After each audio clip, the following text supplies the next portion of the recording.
Hello everyone, मैं doctor Manju Singh SBL के page पे आपका स्वागत करती हूँ। आज मैं आपको हार्ट अटैक के बारे में बताने जा रही हूँ। हार्ट अटैक यानी कि दिल का दौरा वृद्ध अवस्था में बहुत कॉमनली आपको देखने को मिलेगा, लेकिन आजकल युवाओं में भी हार्ट अटैक के केसेस बढ़ रहे हैं। दिल का दौरा तब होता है जब हृदय में ब्लड का फ्लो कम या ब्लॉक हो जाता है। ब्लॉकेज आमतौर कॉर्नरी आर्टरीज में फैट, कोलेस्ट्रॉल और अन्य पदार्थों के निर्माण से होता है। फैटी कोलेस्ट्रॉल डिपॉजिट को प्लेक कहते हैं। प्लेक की बिल्डअप प्रक्रिया को एथेरोस्क्लेरोसिस कहते हैं। हार्ट अटैक को हम मायोकार्डियल इंफार्क्शन भी कहते हैं। दिल का दौरा पड़ने पर लक्षण अलग अलग होते हैं। कुछ लोगों में हल्के लक्षण होते हैं, कुछ लोगों में गंभीर लक्षण होते हैं और कुछ लोगों में कोई लक्षण नहीं होते हैं। आइए अब जानते हैं हार्ट अटैक के सामान्य लक्षण क्या होते हैं। सबसे पहले आता है सीने में दर्द, जिसकी वजह से चेस्ट पर जकड़न, ऐंठन और दर्द महसूस हो सकता है। बेचैनी जो कि कंधे में, गर्दन में, हाथ में और आपके दांतों में महसूस हो सकती है। ठंडा पसीना आना, कमजोरी महसूस होना, हार्टबर्न और इंडाइजेशन का होना, अचानक चक्कर आना, सांस लेने में दिक्कत होना और नोशिया। कुछ लोगों में दिल के दौरे अचानक होते हैं, लेकिन कई लोगों में कुछ घंटे पहले, दिन पहले या हफ्ते पहले चेतावनी के संकेत और लक्षण आने लगते हैं। यदि किसी का चेस्ट पेन बहुत आराम करने से भी ठीक नहीं होता, तो यह आपको हार्ट अटैक के बारे में सोचने पे मजबूर करता है।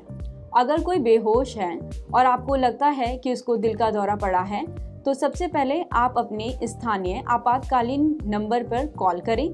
इसके बाद आप उसकी पल्स को देखें, फिर जांचें कि क्या व्यक्ति की सांसें चल रही हैं, आप पल्स को महसूस कर पा रहे हैं। यदि नहीं तो आप सीपीआर दे सकते हैं। यदि आप सीपीआर में ट्रेन नहीं हैं, तो आप हाथ से सीपीआर दें। इसका मतलब है कि आप व्यक्ति की चेस्ट पर जोर से और तेजी से धक्का दें।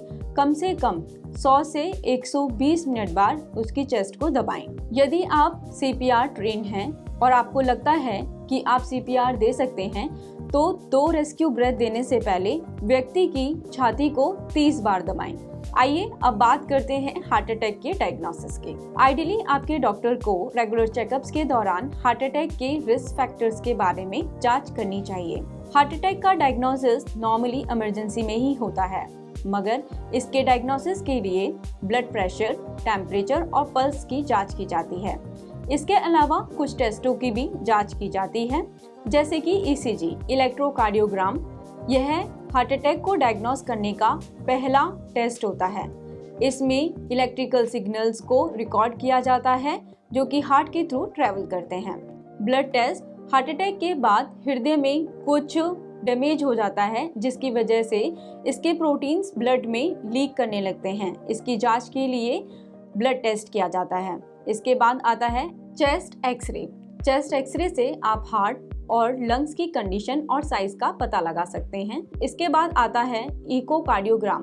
इकोकार्डियोग्राम से ब्लड का मूवमेंट हार्ट और हार्ट वॉल्स में कैसा है, इसका पता लगाया जा सकता है। इसके साथ ही अगर आपके हार्ट को कोई डैमेज हुआ है तो इसका भी पता लगा सकते हैं।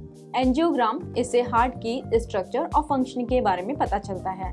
इसके बाद आता है कार्डियक सीटी और एमआरआई। इससे हार्ट और चेस्ट की इमेजेस का पता चलता है। साथ में ही अगर हार्ट के किसी एरिया में कोई डैमेज है तो उसका पता चलता है। आइए अब जानते हैं हार्ट अटैक की ट्रीटमेंट के बारे में। अगर कोई पेशेंट इमरजेंसी में आता है तो सबसे पहले उसको ऑक्सीजन दिया जाता है, ताकि उसका ब्लड फ्लो और ऑक्सीजन लेवल को फिक्स किया जा सके। इसके बाद कुछ सर्जरी प्रोसीजर भी किए जा सकते हैं, जिसमें आपकी ब्लॉक्ड आर्टरी को ओपन किया जाता है, जैसे कि कॉर्नरी एंजियोप्लास्टी एंड स्टंटिंग और कॉर्नरी आर्टरी बाईपास सर्जरी, जो कि ओपन हार्ट सर्जरी होती है। आइए जानते हैं आप अपनी लाइफस्टाइल को चेंज करके हार्ट अटैक से कैसे बच सकते हैं। रेगुलर एक्सरसाइज करें, कम से कम हफ्ते में 30 मिनट के लिए। मॉडरेट से विगरस फिजिकल एक्टिविटी जरूर करें। इसके साथ ही आप हार्ट हेल्दी डाइट लें, जैसे कि trans fat, saturated fat, sugar, salt लेने से बचें। इसके स्थान पर beans, fish, green vegetables, fruits का सेवन करें। अपने वजन को मेंटेन करें। अगर आपका वजन ज़्यादा होगा तो इसका असर आपके हार्ट पे पड़ता है, जिसकी वजह से हाई ब्लड प्रेशर, कोलेस्ट्रॉल और डायबिटीज़ की समस्याएं बढ़ने लगती हैं। इसके साथ ही आप स्मोक करते हैं तो स्मोक ना करें। इसके साथ ही सेकेंड हैंड धूम्रपान के आसपास रहने से बचें।